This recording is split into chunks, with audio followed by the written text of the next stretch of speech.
The Honourable Opposition Leader. Thank you, Deputy Speaker. My question without notice goes to the good Minister for Petroleum, the Honourable Jimmy Maladina.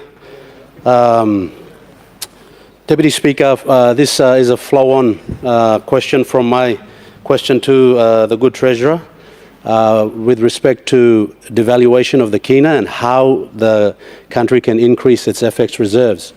In the Treasurer's response, he highlighted that once we get a final investment decision on some of these big projects that are in the pipeline, then we will be in a position to increase FX reserves. So my question to the good Minister, Deputy Speaker, is, since 2019, we have been announcing that Papua LNG FID will take place in 2020, then in 2022, then in 2023, then in 2024, and now it's 2026. 6 years on, there is no FID for Papua LNG. So my question, Deputy Speaker, is if the good Minister can clearly tell the Honourable House and the people of Papua New Guinea, when can we expect the FID, the final investment decision for Papua LNG to take place? What are the hurdles that are preventing us from expediting this process? And thirdly, and which raises a bit of a concern, Deputy Speaker, is what is the status of the business development grants that was given to the people of Gulf and Central? So these are my three questions to the good Minister for him to clearly tell this Honourable House and the people of Papua New Guinea. Thank you, Deputy Speaker. Minister for Petroleum. Thank you, Deputy Speaker. I'd like to thank the good opposition leader for his question. In relation to Papua LNG, it's as I said, it's quite a difficult project. We, as on the government side, and through the support of the Prime Minister and Deputy Prime Minister, we are pushing the developer, Total Energy as the operator, and its joint venture partners to get an FID. And it's not as easy as it looks like, because we are dealing with the developer, and also the developer is also working with the banks to try to secure finance. From the latest status I can give to the country, announce to the country, is that meeting with Total Energy as the operator, they have given us some dates. The last time they gave dates was the first quarter of this year, 2026, that we might look at FID. Unfortunately, that has passed, and because of finance issue, and that's totally out of the control of even the partners of the partners of Papua LNG, because they're dealing with most of what they call export credit agency to fund this project. And as I indicated in my last discussion and my last report to Parliament, was that we, as this project was going on, and when it was signed up, there were some delays in the project. The first delay was that I think when the government changed after the contract was signed, there was some issues about trying to review the particular project agreement. Unfortunately, that didn't occur because Total stood its position under the signed contract and didn't want to move from there. But the government at that time, the new government, did get some clawback and did do some progress. And unfortunately, we had that COVID incident. COVID period came into the country, and that delayed the project further. And by the time the good Prime Minister and the government went to see Total Energy, and we negotiated, try to get them to put the project back onto tender, and they went out to tender, but the cost of the project blew out to about $18 billion. So substantial blowout. So they had to relook at the bidding process, and I'd like to thank Total for that, as operators and the joint venture partners, and they restricted the tender process to mainly the Asian contractors, China, Korea, and Japan, and that reduced the price. Now they've got a final figure of around $14.5 billion USD to do this project. Unfortunately, when they signed the contract, the project price was about 11.9 billion USD, and now we've got 14.5. So the project proponents have come back to the government, asked the government to assist them in some tax incentives to try to claw back the price between 12 billion to 14.5. So a gap between about 2.5 billion USD. So we've been negotiating with Total non-stop. The government hasn't gone to sleep on this one. We've been at their back all the time trying to get them to get FID. We've been talking to them constantly, and we're trying to, at the moment now, we bridge the gap. So we as a government, at the moment I cannot say in public because it has to go back to cabinet for discussion and approval, but the government has decided we will give them some assistance. We will give them some assistance to make sure that this project happens. So there's a difference of, as I said, 12 billion, 14.5. We've been looking at about an assistance of about, I don't know at the moment. It's subject to NEC's wisdom, but we will come to some arrangement and we will make sure this project gets off the ground this year. So that I can assure you. So let me put it on record that we as a government, we're trying our best to get FID sometimes this year. And as I said, it is not in the power of the government. The government can only rely upon the developer and the financiers of the project. And the financiers, as I said, they're all export credit agency, which are government banks. Government banks between Japan, Korea, China. The US is included in this consortium of banks looking at funding this project. In principle, the operator tells me that finance has been secured, in principle. But now they're going through the process. And I can only rely on the developer and the operator telling me that. So that's where we stand on the FID. As to the hurdles, as I encompass in my answer to you, Deputy Speaker, the hurdles are the financing and the project cost blowout, and they're looking for the government to assist them in this regard, the operators. The BDG, the third question to my good opposition leader is the business development grant given to the provincial government. I don't have visibility on that because those payments were made directly to Gulf provincial government and the central provincial government, and I will get some information from them, and I can let the good can answer this question in another during this week. I will seek Deputy Opposition. Deputy Speaker, I'll get you leave from you to answer the question to find out where those monies and how they spend it in the respective provincial governments. Thank you. Supplementary, Deputy Opposition Leader. Thank you, Deputy Speaker. My quick supplementary to the good Minister for Petroleum is this. At the moment and currently for the last 3 weeks, there's been a war that's broken out in the Middle East between America, Israel on one side, and Iran. Mr. Speaker, the Hormuz Passage, which transports a lot of this petroleum and gas goods, are now restrained. And with this war at the backdrop, can I ask of the real prospects of FID, firstly, the real prospects of the development forum being pushed forward expeditiously, and the FID that's been discussed being a real achievable and tangible delivery in this fiscal year. That is because at the moment, because of the war, owing to the war, the oil prices are astronomically escalated. What is the strategy of the government to take advantage of these price changes? And what is the immediate and urgent strategy of the government to act promptly and swiftly to take advantage of FID as soon as possible and practicable? Thank you. The Honourable Minister. Thank you, Deputy Speaker, and I'd also like to thank the good Deputy Opposition Leader for this question. In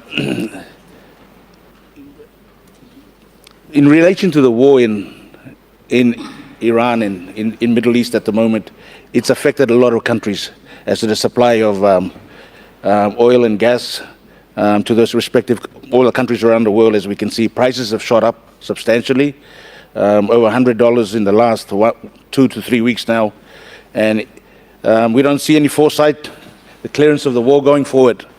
The strategy the government has is we only can rely upon the suppliers currently that import oil into PNG. And these are the companies that we know is Puma and ExxonMobil, and including Total Energy. And I've asked them to give me a report on the next plan, how they will, the three respective importers of oil and gas into, mainly petrol stocks and the petrol imports and Jet A1 fuel into the country. I'm waiting for a report from all three of them, Puma, ExxonMobil, and Total Energy, and they will file a report to let me know how much import they can bring into stockpile in the country for the next 2 to 3 months. And that report is forthcoming. And National Petroleum Authority is working closely with them to ensure that we don't have a short supply of those petroleum products in the country due to the war in the Middle East. And it's out of our control at the moment. We can rely upon them. Our biggest concern in Papua New Guinea is our storage facility, because Puma is the only one who has the biggest storage facility, and they're the biggest importer. But we also, to let Papua New Guinea know, our national mining companies like Octedi, they've also assisted and come in to assist the country in those times. So I can only rely upon those importers of those fuel to give us a good stockpile to reserves for within 2 to 3 months in the country.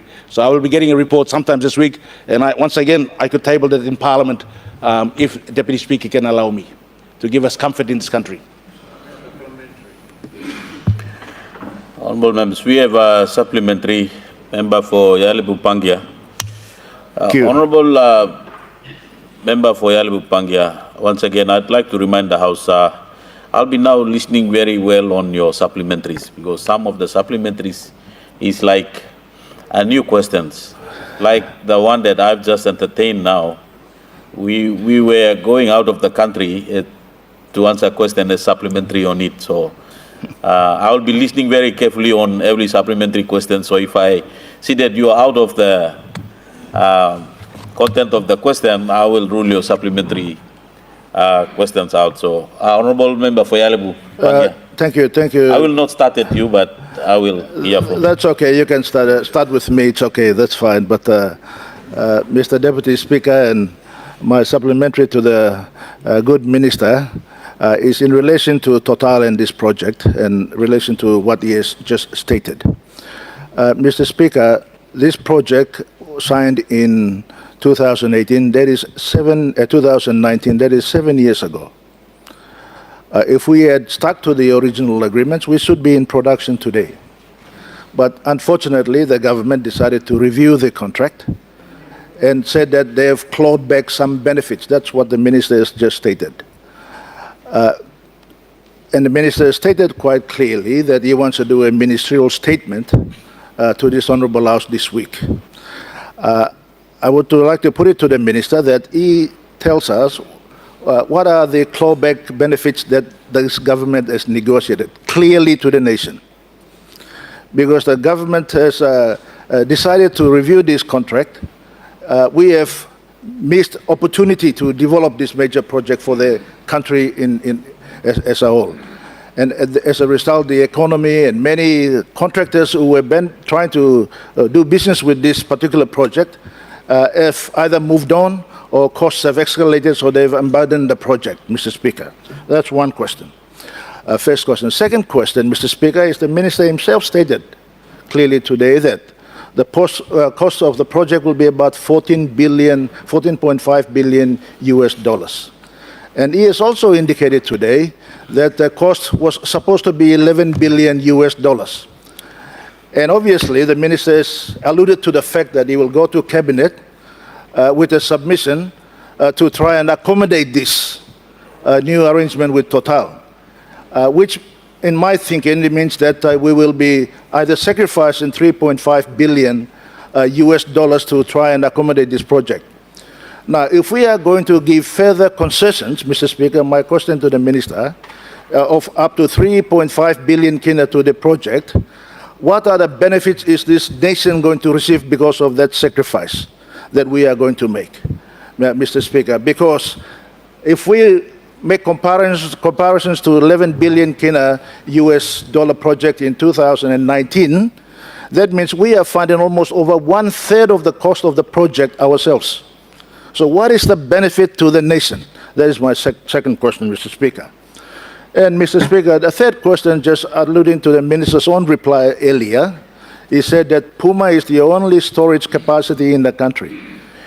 Can he confirm that Puma is now in negotiation? Is this the same Puma that many of you in government were trying to try and talk about money laundering issues with the Bank of Papua New Guinea? I think it must be a different Puma that I'm thinking about.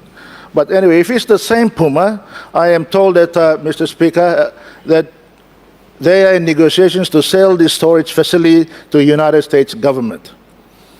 And the United States government has got a defense force agreement with our government in this country. Is there no other places in this country where we can build new storage facilities? Is this the only one in the country that we have to sell? So, Mr. Speaker, can he confirm or deny that these are some of the negotiations that are taking place in this country? Thank you, Mr. Speaker. Honourable Minister of Petroleum. Thank you, Deputy Speaker. And once again, I'd like to thank the good member for Yalibu Pange for his good questions. Yes, I can agree that the agreement was signed. The first question is, it was signed 7 years ago. That's correct. And I think the good member for Yalibu Pange was the main instrumental guy in negotiating that contract with Total during that time. Personally, I was not here in the government at the time in representing my people of West Island, but I think he personally negotiated that agreement with Total. So he's very familiar with it. But as I indicated, I said 11.9 billion was the contract at the time.